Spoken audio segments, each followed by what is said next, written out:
from Republic Services. So I'm guessing this is part of the. Part of the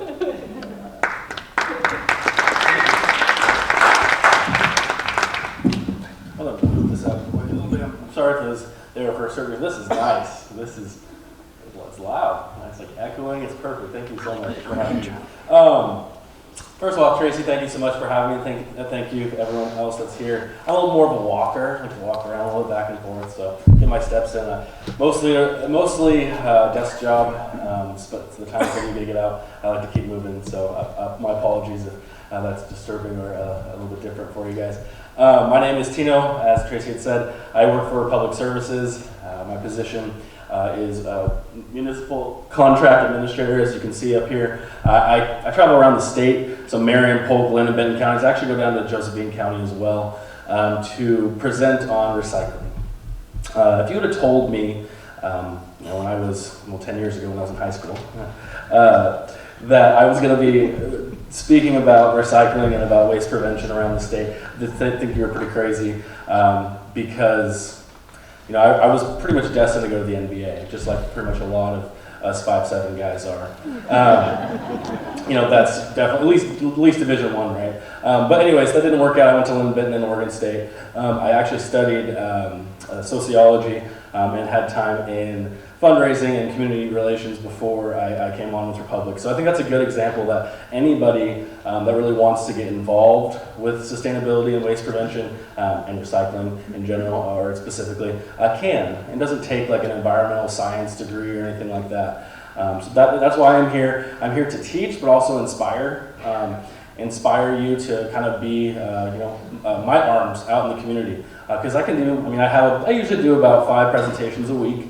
And I can only get, not even 1% of the population. But we have everybody here today that can lead by example and can take this back to friends and family and the rest of your guys' wonderful, beautiful community here that you have, so we can really make a difference. I have a lot of products up here. You can see them at the very end. Hopefully we'll have enough time. This usually is about 30 minutes, but I'm going to cut it down real quick, so I will be talking very fast. Some products up here just to get your mind kind of thinking what is recyclable, what's not recyclable.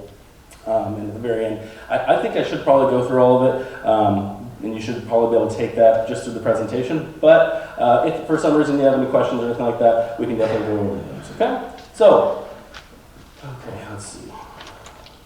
There we go. So the way we need to look at recycling, and it's something over the last decade and a half that has really been a big education, is recycle, recycle, recycle. And it's really important to recycle, but I like to look at it this way. We all have a diet, right? A healthy diet. There's 5 different parts. We got like protein, grains, fruits, veggies, and dairy, okay? Let's say my 28-year-old body, I want to get back in shape like I was 5 years ago. That's kind of funny, right? I want to get back in shape, so all I'm going to do is I'm going to eat fruit. I'm just going to eat fruit for days and days and days. For a couple of days, maybe that's okay, right? Maybe that cleanse or something like that. But long term, that's not sustainable, okay? Same thing with our earth and our earth's diet.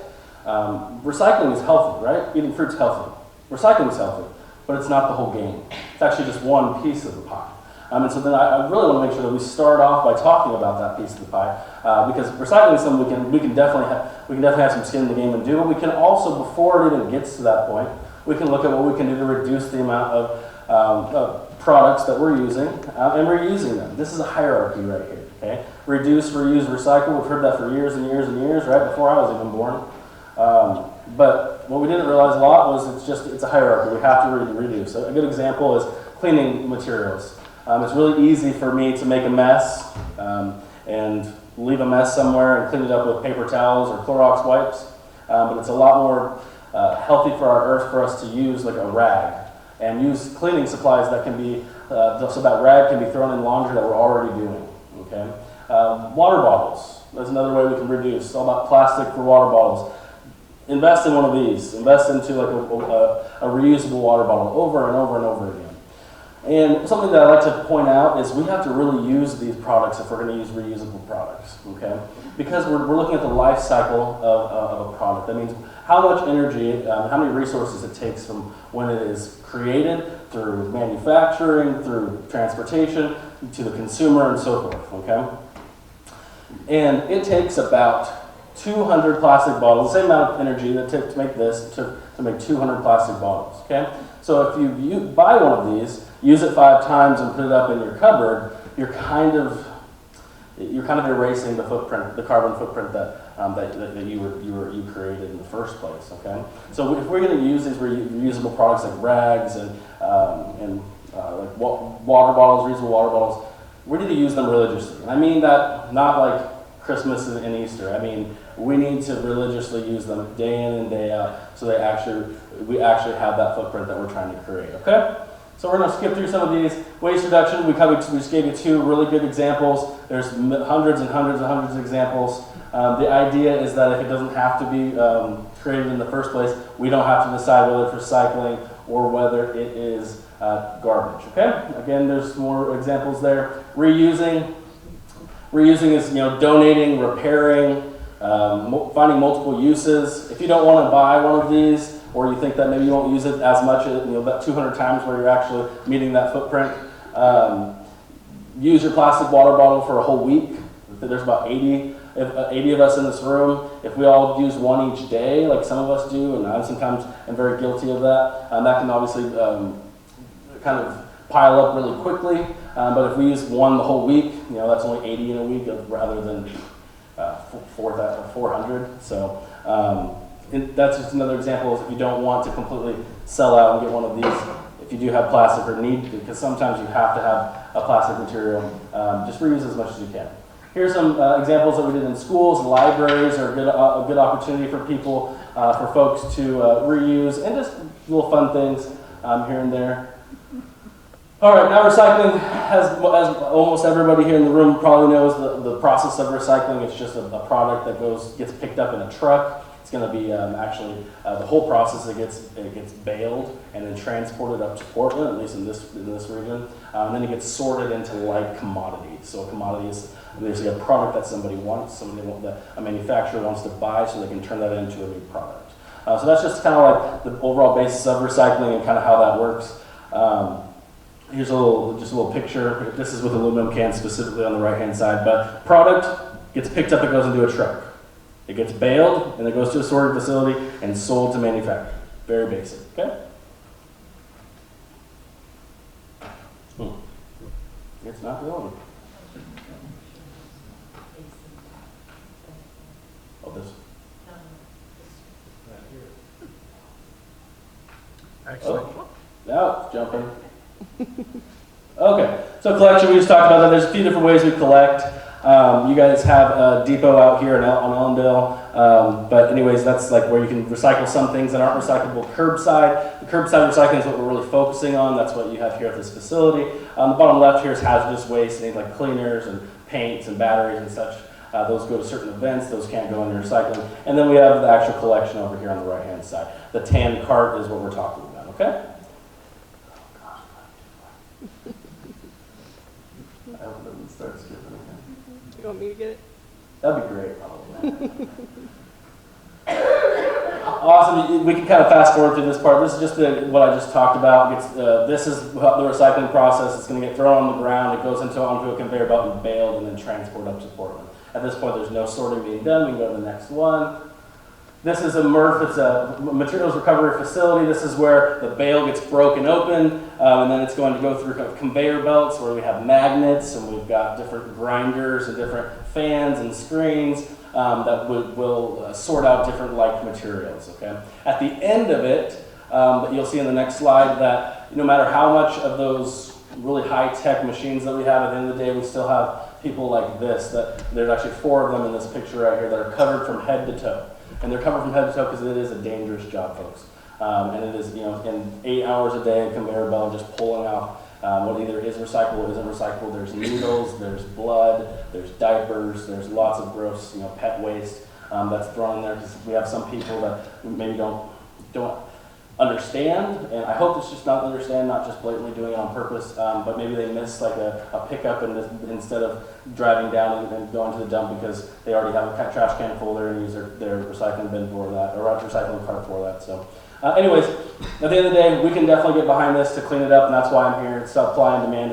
If the recycling wasn't so messed up, I wouldn't have a job. So I'm not, hopefully don't work myself out of the job. My job is to educate. Hopefully we can help this contamination problem. So next slide we're going to go into, we're not doing an activity because we don't have time today, but the next slide will be about our curbside recycling. It's easy as 1, 2, 3. Number 1 is know what to throw. We have to know what to throw away, and we have to know what to recycle. At the end of a product's life, that's when we make the decision, okay? It's really important, though, that this is a hard conversation to have sometimes. It is better to throw away something that is recyclable than it is to recycle something that's not recyclable. The reason being is we have lots of great folks in here, right, that after today, and probably before today, definitely before today, and moving forward, we're going to do a really good job, okay? But we also have neighbors, and we have friends, and we have families around us that might not do the best job. If they're putting in things that are going to contaminate our recycling, then it's going to actually, a lot of it's going to be ruined and be diverted to a landfill anyway. So we have to know what to throw away, and if we're in doubt, we're going to throw it out because we want quality over quantity. Okay, the next one is empty, clean, and dry. It needs to not have any food residue, grease, or anything like that. And if you just rinse it out, however best you can, make sure it's dry before you put it in there. And the last one is no bags. Like we talked about, that guy that's kind of on that conveyor, but we don't open bags. We don't have machines that open bags. And there's a lot of times those bags have garbage in them, so they automatically get pulled out. And they go to a landfill. And they also gum up machines. We talked about those grinders, big old bags in there. Actually, we'll gum up those as well as plastic bags. So moving forward, those are the 3 we need to talk about the most. Paper and cardboard. We have some examples here. It's going to be newspaper. It's going to be corrugated cardboard. It's going to be, let's see, like we're going to have your mail. You're going to have like Kleenex boxes. A lot of products that are like cereal boxes. Those are all going to be recyclable. Something that's not going to be recyclable, that's pretty similar, is like freezer boxes. So any box that goes in the freezer, it's meant to withstand really cold temperatures, right? So it's not going to be recyclable. Anything that is going to withstand like high temperatures or low temperatures or have food in it long periods of time that's made of like a paper material or cardboard material is going to have what we call a poly barrier, which is actually a plastic wax-like material that's coated on the inside so it preserves that product so it can hold that liquid or that food before we consume it. Okay. Also, another example would be no metallic coating. So this right here had broth in it. And even though it wasn't in the fridge or anything like that, you can't really see too much, but I'll tell you this much, it has like a aluminum liner on the inside that protects it. That's not recyclable. Aluminum foil by itself is recyclable if it's balled up and it's clean, okay? Paper and cardboard a lot of times is recyclable, but because it's connected and it's bonded like that, we cannot separate it efficiently, that product is not going to be recyclable, okay? Another one that's important to look at is this cup right here. Any cup that, again, this is a paper product, cardboard-like product that actually is supposed to hold coffee. Again, you feel on the inside, it's going to have that like wax-like smooth material. That's not just paper, that is also a poly barrier, a plastic that's protecting this cup that's not recyclable. Also, this lid is not recyclable, okay? Metal lids are the only lids that are going to be recyclable at all, okay? There's no other lids that are recyclable. Sometimes they are the same plastic, but they are, a lot of times they're not. Even if they are, they fall through the cracks. We don't have a sorting system for this small, okay? The smaller it is, the less valuable it is, the less it's going to get picked up and the less people want it, okay? Next one is going to be moving forward. Metals, tin cans, aluminum cans, we get paid for those obviously at Bottle Drop or at grocery stores, so on and so forth. These are recyclable. The lids are recyclable on these, okay? So metal lids are recyclable. It's the only lid. Think about lids, only metal, okay? Right here, if you want HBO, if you want to be an HBO recycler, you would then take this wrapper off, whatever, the label off, if you will, and you would put the label in and then the tin can separately. Now, if you just want basic cable, just put it in the recycling, okay? Because what do you think happens to that piece of paper when the aluminum or the tin can gets broken down? It burns. And we don't want it to burn. We want to keep that material. We want to reuse that material. But if you don't want to go the extra mile, it's okay. Make sure it's empty, clean, and dry, and we're good to go there. So up there on the right-hand side, that's the best you can do, but as long as it's empty, clean, and dry, go ahead and put your soup cans and so on and so forth in recycling. We have the aluminum foil here balled up, and we're good to go there. All right, next we're going to be going on with plastic. Plastic is a tough one because plastic takes many shapes, sizes, forms, everything like that. Most of the world's plastic is not recyclable, a lot of times because it's already been recycled. There's only a certain amount of times a product can, or a plastic can be recycled. What you're going to want to know is it a bottle, is it a jug, or is it a tub? And that's it. Those are the only plastics that are recyclable in your mainstream recycling, okay? That's a big difference there. What's recyclable and what's recyclable curbside, which is mainstream, which you have here, are two completely different things. There are some plastics, a lot of plastics, if you take them to the source, we call it source separated, that would be recyclable, but they cannot go commingled, okay? We don't have a process for that, okay? But bottle's going to have a narrow neck right here, okay, and it's going to widen out and have a similar circumference the rest of the way through the product, okay. A jug is just going to be a bottle with a handle, okay. And at the bottom is tubs, and tubs are brand new, okay, brand new as of January 1st, okay. So we're talking only a month into this thing, okay. We piloted a program where we had them source separated, meaning they were separated from the rest of the pile, okay, at our depot, and we had a reliable market that someone wanted to buy this kind of material, okay. In that time, we developed some technology that's actually a robot that actually just snags them off of that conveyor belt, okay. So now these number 5 tubs are recyclable. I want to make sure it's very clear to everybody, we do not go by the numbers here, okay. However, for this initiative, we have to get our minds around number 5 tub, okay, not number 5. Okay? Just because number 5 does not mean it's going to be a number 5 tub. Okay? So we're looking at tubs. What's the definition of a tub? Well, it's going to be a wide, low base, basically, cylinder-like product that the circumference is fairly consistent throughout. Okay? So use your best judgment.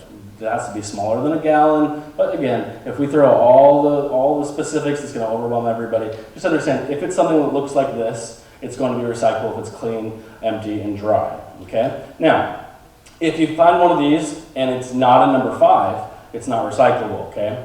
Doesn't matter, just think about that. Number 5 is the only one that we're worried about right now, and it's just tubs. Other than that, we don't look at the numbers, because the chasing arrow sign, the little triangle sign that you'll see on my bag right here, that sign does not necessarily mean something is recyclable. That sign does not necessarily mean that it came from recycled material. That is just a sign that actually was started off, it would categorize resin types. So basically put plastics in a different category. 1, 2, 3, all the way to 7. 7 means other. So it means you don't know what it's made of, it's unknown, okay? Obviously they don't mean much, okay? But number 5 tub, as of right now, does mean something if you're a Republic Services customer, because we do have a market for it. And so that is something that's why I want to make it very clear. Again, no lids, okay? Moving forward, because we only have a few more minutes, glass is on the side. So glass can't go in the commingled cart, it cannot go in the tan cart for obvious reasons. It's going to break as soon as it gets as soon as it gets put in the truck. We got to have one of our workers get out, take the bin, make sure it doesn't break right then at least. Then once it's together, then it's broken down, but it cannot break with everything else in there. That whole load will be going to, not the whole load, but most of that load, if it's contaminated with glass like that, it's going to be too dangerous for the sorting facility to have and to sort, okay? So if it's glass, it's going to be a bottle or a jar. Again, we're not going to have any lids. The lids are on the metal ones, okay? And then the very bottom is going to say the nose. So again, we're talking just your cart at the side of your house. We're only doing the bottles and the jars. As far as other kind of stuff, I mean, there are places, a lot of times like construction sites, construction companies, Home Depot, Lowe's, they sometimes have programs where you can take light bulbs or you can take window glass and stuff like that. That's completely different programs. For this program, we're talking specifically what you can put on the curbside at your house or at your facility here, okay? So then we'll go forward a little bit. These are going to be quick. Pizza box right there has grease in it. It's not empty, clean, and dry. The best thing you can do with that one is cut that baby in half or tear it in half. You can compost the part that has the pizza grease, and then you can recycle the other part. You can also just throw away the pizza grease, the side of it. Anyways, Plastic utensils are not a bottle, a tub, or a jug, okay, so they're not going to be recyclable. Styrofoam is not recyclable, all of these, so anything from McDonald's, all those cups, those soft drink cups are not recyclable. To-go containers, to-go shells are not recyclable. Plastic bags can go back to like grocery stores and such. They cannot be in the commingled recycling. Up top right there we have what's called a contamination bomb. This is a contamination bomb as well. We talked about that compressing and that baling system. This right here, what happens, it just explodes basically, and then it contaminates a lot of good recycled material, okay? So those are just some things what not to do. Next are a little bit of some barriers. Last thing, some misconceptions. Number one is the more the merrier. I'm just going to put it all in there, and it's going to get sorted, and it's going to go to the right facility. It's not true. You put it all in there, you're not only ruining all of the recycled material that you put in there, you're also ruining your neighbors. Okay, so we cannot do that. We got to make sure that we're doing the little stuff, the really simple stuff. Great.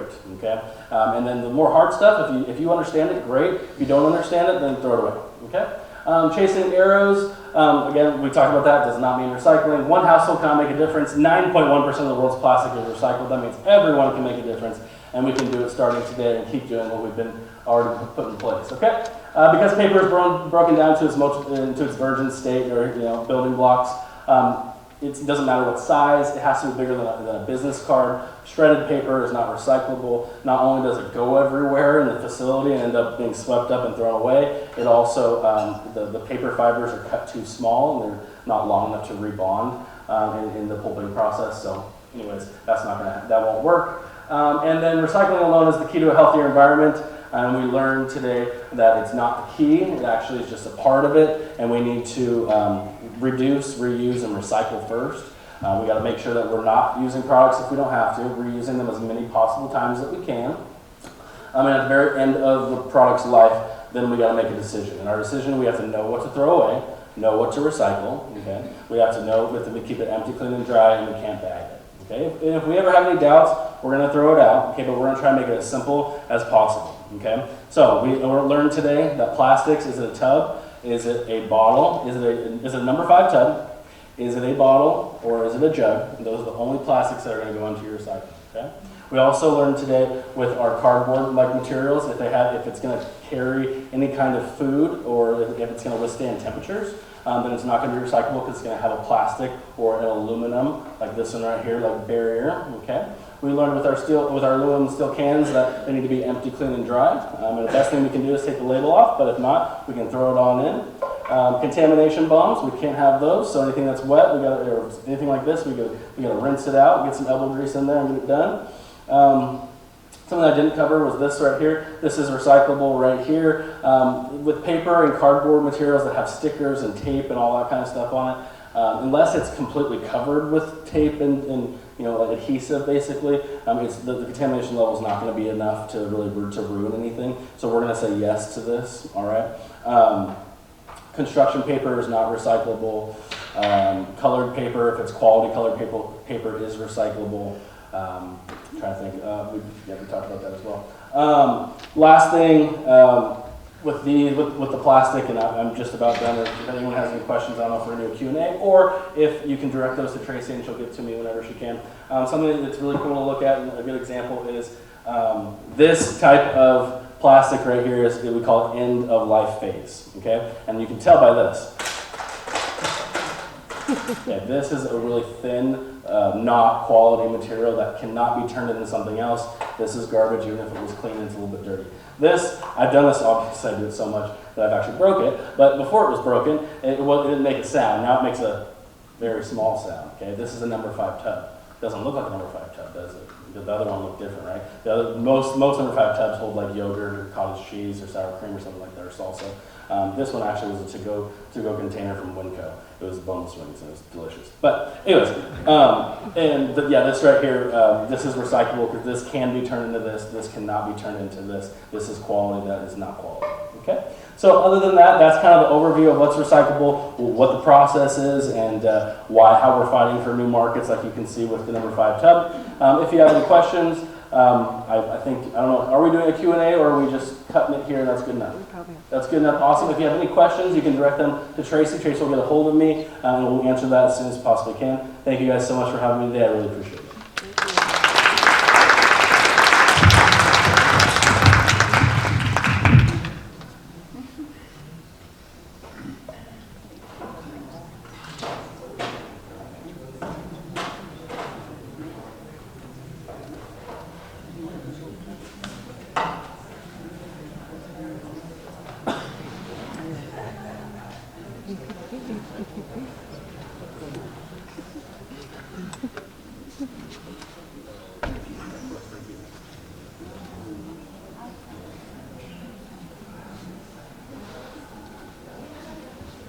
No, I'm not Linda. I'm Sean. Thank you. I'm not. Thank you, yeah. I just wanted to take the opportunity. Linda couldn't be with us today. She's out sick. Bert's going to read some announcements, but I wanted to introduce John to everyone. He's our new sous chef in charge of the lounge. John comes to us from St. Charles Hospital in Bend, Oregon. Last 20 years he's been working there. Very committed, very loyal. We're very happy. No one is more happy than me to have him here with us. So you might see him if you're a village person. He's learning how to pump breakfast out over there the next couple of days, and he'll be doing some breakfast shifts over there too. So I'll let him say a couple words, and then Bert's going to speak. Thank you, everyone. How you doing? My name is John Nicholas. Like I said, I come from Bend, Oregon. I've been at St. Charles Hospital for 20 years. I've been cooking for about 40 years now, so I've got lots of experience, and hopefully you enjoy what I do. Doing a good job. Well, thank you.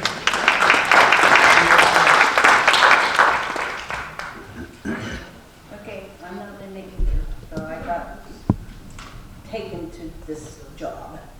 So I'm just going to talk about the Valentine's coming up on Friday. We're just doing the normal menu service, but we do have Dungeness Crab Cocktail available, a chocolate fondue buffet available, and champagne or Prosecco available. So those are in addition to your meal that you order. So it should be fun. I hope you join us for that. And then February 23rd on Sunday is our next brunch from 11 to 3. And we'll be closing the dining room at 3 that day. And then our next one is the Mardi Gras, and that is on Tuesday, February 25th, Fat Tuesday. And that one, we're going to be doing some cocktails and appetizers in the Central Blend from 4 to 6. We'll have appetizers that you can order, fried oysters, battered mushrooms. The drink specials will be New Orleans Hurricane, Bourbon and Coke, and Bloody Marys. And that'll go from 4 to 7. 4 to 6 in the Central Blend for the appetizers and the cocktails, and then 4 to 7 in the dining room for everything else. So I hope that you guys come and join us, and it looks like it's going to be good. First, on the 23rd, when does the regular menu stop? The regular menu stop, it'll just be the brunch from 11 to 3. No, on the, or No other menu Excuse me, service the that 25th. day. 25th. The 23rd. No, the 25th. Oh, the 25th, it'll stop probably at 3. Okay. Yeah, to give them time to get ready for everything else. Okay, any other questions? Okay, thank you.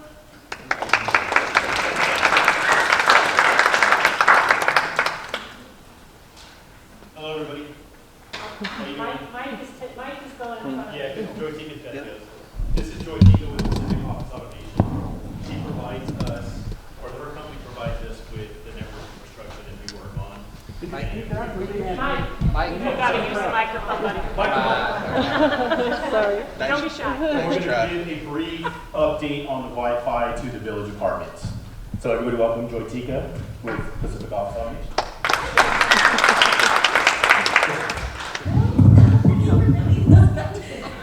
So I'm just here here to kind of give you guys the update on we had an original plan to, I guess, broadcast Wi-Fi, a package with Wi-Fi and phones and cable. Just phone. Phone with phones, okay. So once the plan we were hoping for kind of fell through. It was not the best plan. So what we really wanted to do is do a thorough job in understanding what would be best, the best services for all of you and for Dallas Retirement. So we do have a plan B, and we've started and we are in the process of implementing that. It will take some time, but it will be worth the wait. So is there anything else you would like me to address on No, it's that? just, we're providing a more secure, reliable service for Yeah. all of you, as opposed to just a, here's your password, so we wanted to make sure that you guys are aware that you're secure no matter what you do on the internet with this second plan, so. There's a lot of different security levels through the equipment, and we just wanted to make sure that we found the correct equipment that was going to give us the access control function as well. So Mike and Pacific Office and myself can all be in the know and have that kind of steel barrier for as much as possible for your internet security. So we will be over there, at least I will, she has to leave. If you have any questions, I'll be at that table. So at the end of the meeting, I'll do my best to answer all your questions. Correct, the village apartments, yeah. I think that's it, thank you. Is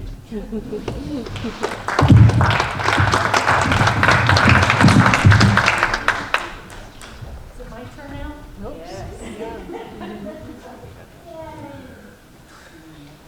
I am not going to talk about recycling, just saying. We'll get there. Okay, so Life Enrichment 2020. My name's Hillary. I am the Director of Life Enrichment, as many of you know.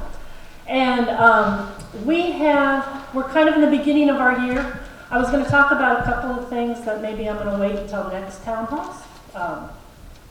Because we have some things that have a lot of explaining to do, and I want to make sure we have plenty of time to do that.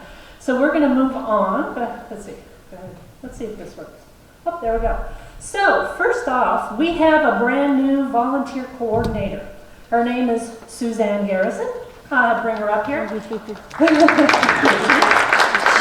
actually, Stephanie moved away in September, October, somewhere around there, and we haven't had a volunteer coordinator since then.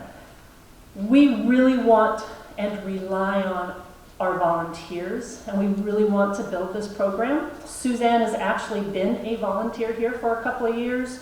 Her mother's a resident in the health center, so she kind of sees both sides. She sees how the residents benefit from the volunteers, and then she herself has been a volunteer, and now she is going to be in charge of the program. So I will let her say a few words. Hi everybody, I am looking forward to this.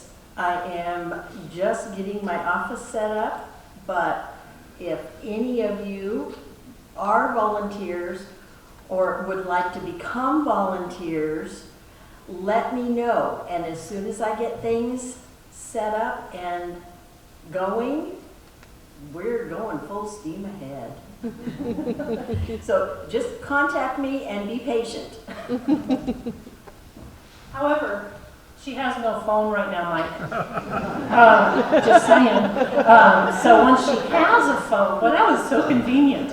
But once she has a phone, we'll make sure to put it on Odyssey so that you guys know how to contact her. In the meantime, feel free to call me, and I will get the message to her at this point. She does have an email, which is sgarrison@drvhome.com, so she does have that. Yay. Okay, so let's see, where else are we going here? Lori's out sick today, so I am covering a couple of her things. First thing she wanted me to talk about is the secret pen pal, and what she's doing is she's kind of pairing up residents across campus to be pen pals, secret pen pals. She's going to explain the whole program on February 18th in the Lodge Theater at 11 a.m. So if you're interested in that, it's just going to be kind of a fun thing, maybe to get to know people, or maybe you already know the person that you're going to be the secret pal to, pen pal. So that's going to be one of the programs coming up. And then also we have our paint day. It's going to be on Saturday, March 7th from 2 to 4. This will be the painting, I believe, that you're going to be painting. And it does not, she did the demo this past Friday. You do not have to be an artist. You only have to want to create and just try it. So if ever you've wanted to maybe get a paintbrush in your hand and do something, or maybe you're comfortable with a paintbrush in your hand, come on down. There'll be snacks, there'll be wine, there'll be sparkling cider. We're going to make it fun. And at the end of the day, you will have a painting to take home. So there you go. Okay. We're moving into, all of us directors are now have the phase 2 on our brains, probably like you guys do. And we're really gearing up to make this, to really be ready for it when it comes. So I'm going to be looking to you guys to help me plan how we're going to create our new, what we're going to put in our new wellness center, how we're going to build our life enrichment program as we have new residents. It's kind of really exciting for me because I love creating things. So as we move into phase 2, I'm going to be looking to receive a lot of information from you. And one of the first things we're going to do is this fitness experiential. So this came out, this calendar came out in the looking ahead. Go ahead. We'll do a little more. And so Julie, who is teaching the fitness classes right now, will be gone from February 12th to March 2nd. She will return. She will return on March 3rd. This is just a vacation of hers. I have no intention of getting rid of her, okay? And she has promised that she's coming back, okay? All right? So no rumors that I'm getting rid of her, that I don't want her to come back, but whatever. So what we're doing, so her classes are going to be canceled for just a few days while she's gone. Today is one of them. Tomorrow and Friday there will be no Julie classes. And then again on March 2nd there will be no Julie classes. However, in between that we have these 2 weeks of our experiential. Let's see if this works. Okay, let's go ahead to the next one. So from February 17th to February 28th, we're going to have guest instructors to come in place of Julie. They won't be teaching the same type of classes. They're going to be teaching completely different things to give you guys the opportunity to try something new. You can go ahead and go through that. Yeah. To try something new, to, if you don't want to necessarily try it, you just kind of want to see what it's all about, then we can do that. And go ahead and do one more.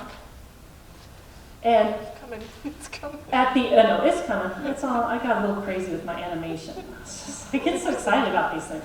And then at the end, you're going to tell me what you think. And you're going to tell me, this is absolutely something I want to see offered here. And it's not necessarily, this is important, it's not necessarily if you like one of the classes that it's going to replace a Julie class.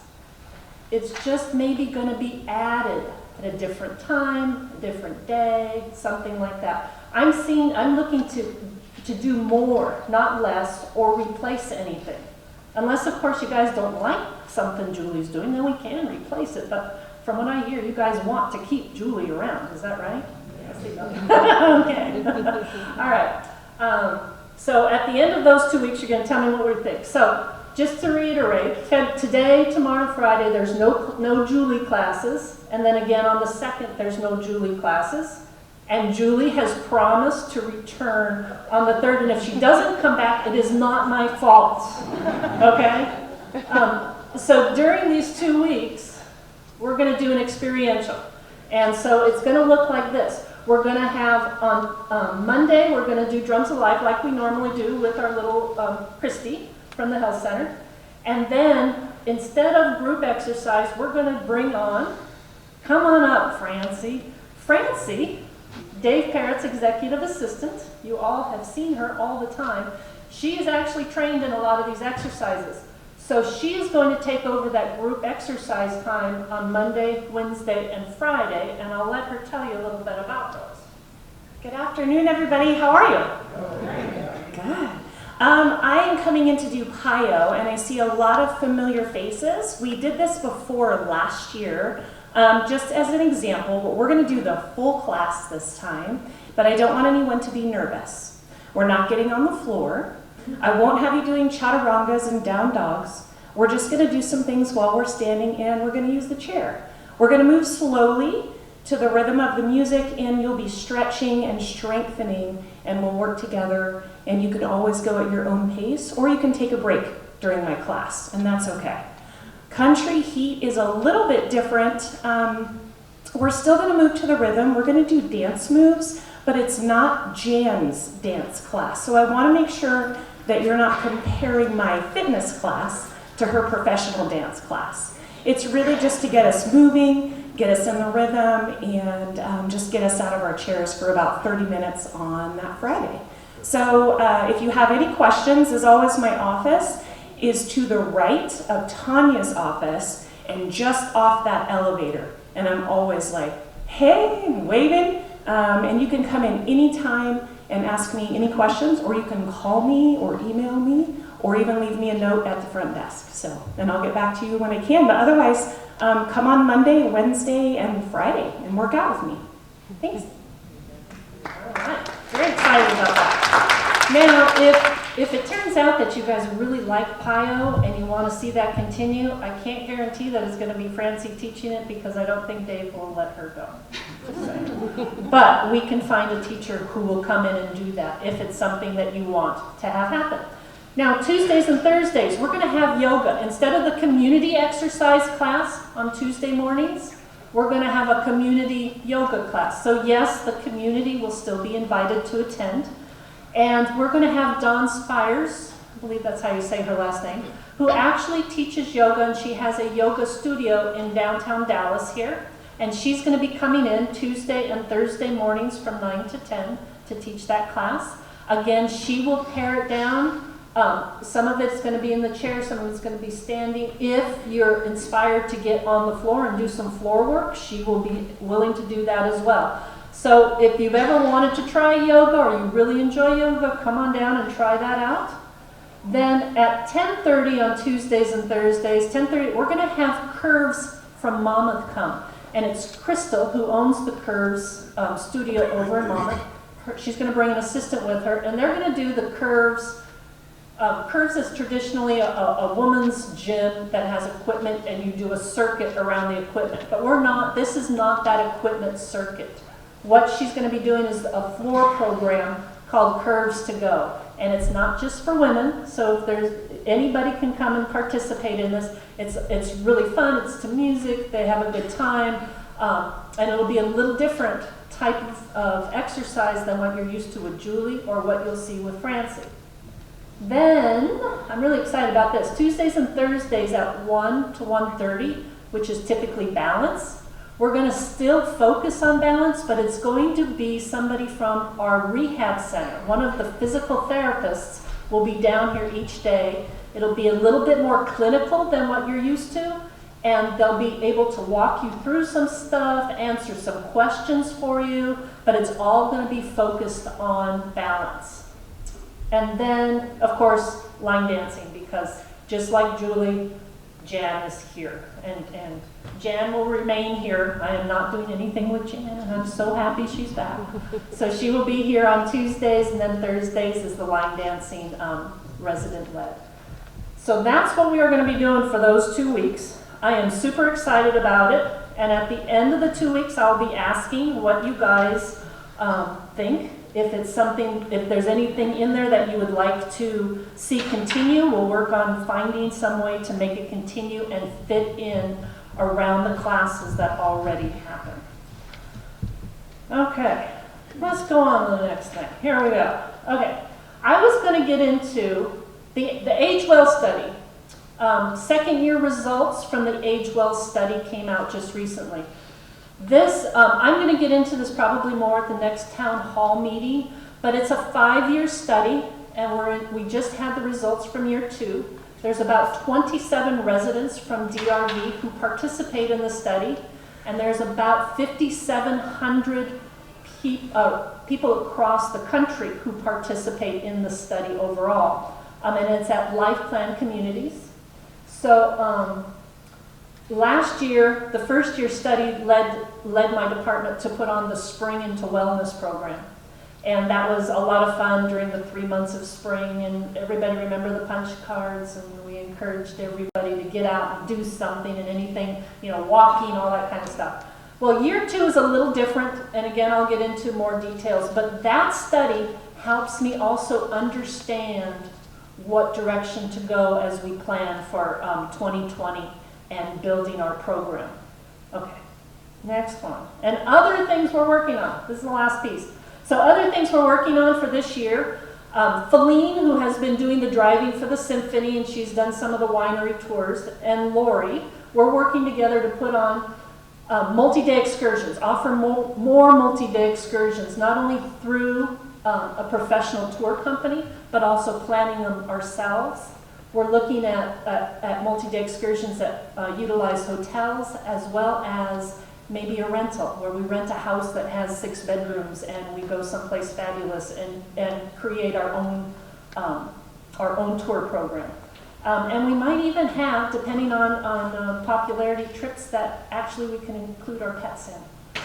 Because I know a lot of people don't go because they don't have anybody to watch their baby. So maybe we just include the babies.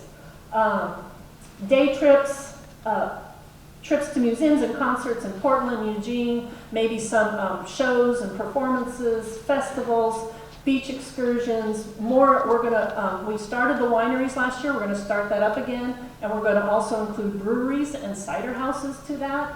And we're also looking at developing some workshops where somebody can come in and maybe do art history, or music history, or maybe we learn how to do some kind of new craft like quilling or something to that effect. So we're working on those things to enhance our program and build it a lot more.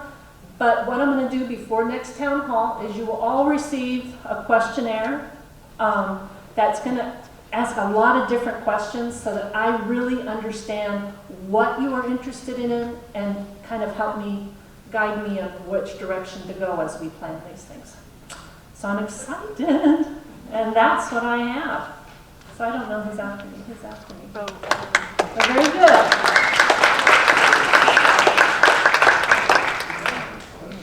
Yeah, sorry. That's my last one. I know. Marketing, I think. Who's that? Who wants to go? Anybody? Oh, wait, is it Tanya? You gotta scroll down.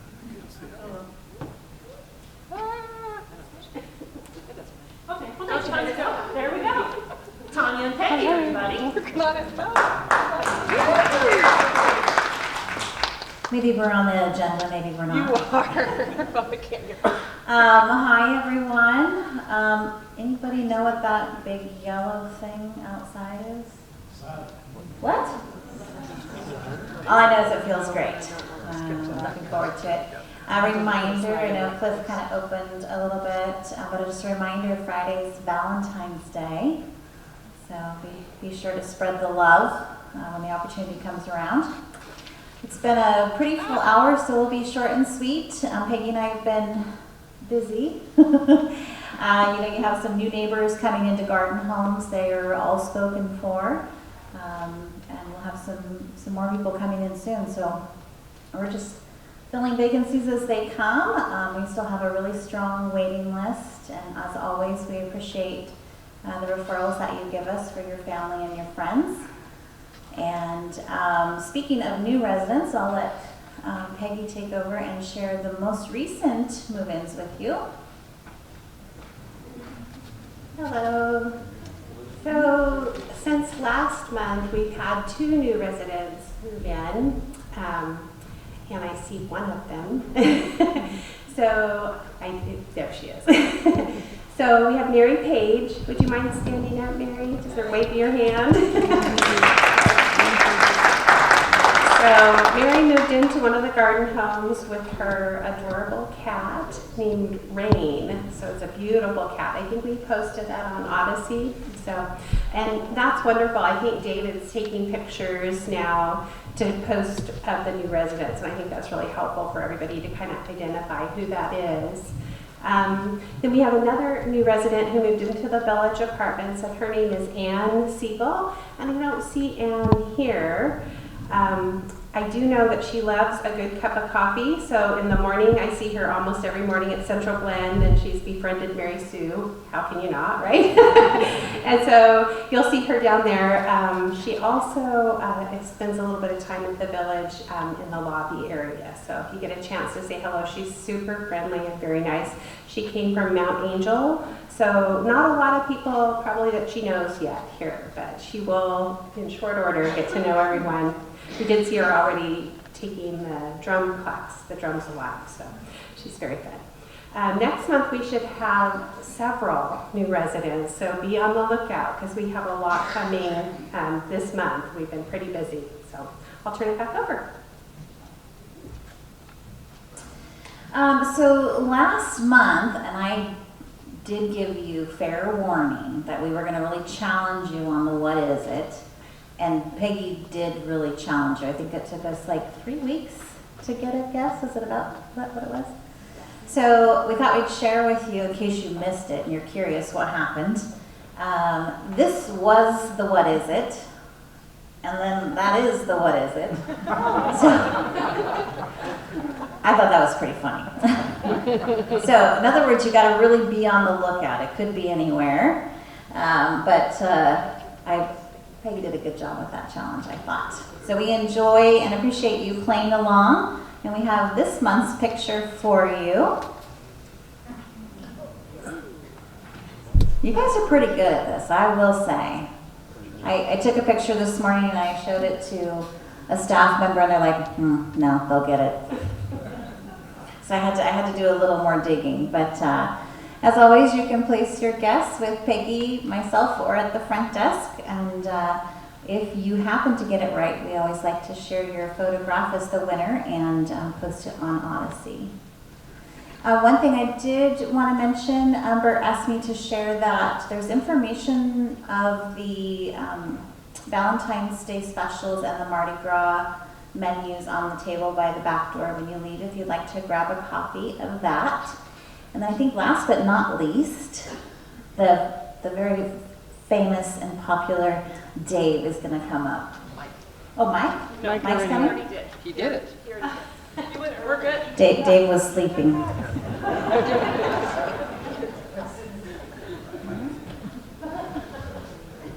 Oh boy. Okay. Hello everyone. How you doing? We're almost done. So I wanted to. How many people saw my little piece in the Looking Ahead?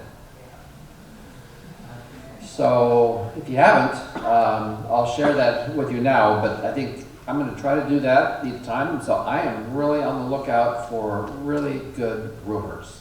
That's what I need. And you know, it just happens to happen. That happens occasionally. So I love rumors because then I can respond to them and try to answer them with more facts, so I say.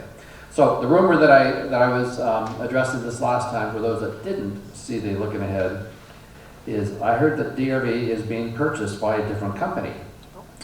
Tell me this is not true. So I said, you know, signed concerned. My response was that information that's false. But there is no interest in selling the community to anyone. Dallas Retirement Village is a mission-driven, not-for-profit community. While it always is important to have a strong financial position, it is not the purpose of DRV to make profits and certainly not to sell to a company coming in that would be taking us in a different direction. The local volunteer board is very dedicated to keeping the community locally controlled. And that also kind of speaks to, I think, another question that came up today, and that is, are we operated by a contract or contracting company or management company, I think is maybe what they're referring to.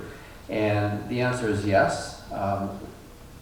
Dallas Fraternal Village has had a management company involved with the community since 1995. For several years, it was a company out of Kansas, and then in 2001, Life Care Services purchased that company and has been our management company since. So if it's Life Care Services, or sometimes referred to as LCS. For many of you, you probably go, I don't know who that is, and I haven't heard of them. The purpose of the management company really is to be more in the background. They're not a company that is highly directive as far as what we do. So the purpose is to let Dallas Fraternal Village operate locally and have control what we do here. The main purpose of a management company is to provide some of the resources that if we were standalone, we would likely have to purchase on our own. And so there's some efficiencies in not having to have certain services and pay for those at a higher price. And so they're able to support us in those things. So that answers the question for the management company. Another question that came up a little bit, I think this came up maybe in Sue's group this morning, and that had to do with this phase 2 development and what exactly is going to be included in that. So one of the questions is that how many apartments was going to be added to phase 2? So for extra credit, does anyone have the answer to that? 29. 29, there you go. All right, so they got the information right. So 29 new apartments will be added. Another question came up is there going to be more restrooms? And yes, there are. We have, at the very end of the current lodge apartments, kind of around the corner from where the two meeting rooms are, right where the new construction will start, there will be a second and third floor restrooms being added to that. So it'll be close to the kind of the areas we have where the pool table is and those things, and so it'll be you won't have to be knocking on neighbors' doors anymore to use facilities. Will there be a new elevator in phase 2? Yes, there will be. So the plan is to enclose, currently what now is a dead end, that will be enclosed to bring it back over and then back into this building. So it'll be a circle or rectangle that will be, and then right behind this building, that will be where the wellness and fitness center is, and there will be an elevator in that location that will go up all the way to the 3rd floor. So no matter where you're at in the lodge apartments, you can go either direction and you can get back to here. So that will give us, in total, that will give us 4 elevators in this new area, 1 in this building, and there will be a new one in the new one, and then there's already 2 there. And of course, the Village Apartments has 1. There's been a question about e-power or generator power for some of the outlets. Generally, in independent living apartments, they don't add emergency power in that just commonly, but we are looking into that. We may not be able to do too much as far as the existing locations, but especially here or somewhere that's kind of a common area.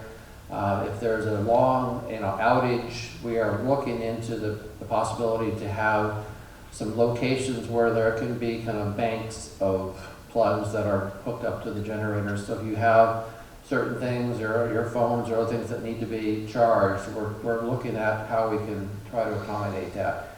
We don't have power go down for long periods of time, but it does happen and it can happen. So that would be a way to, I think, help as we are all now connected to power. So, actually, one of the things that, I don't know how many were here when we did kind of a presentation, I think it was 2 or 3 months ago. We brought in our architect firm that is working with us on the second project. And so they came in and did a presentation several months ago We are kind of looking at that, and would there be interest in us to do that again, to kind of do a refresh of that?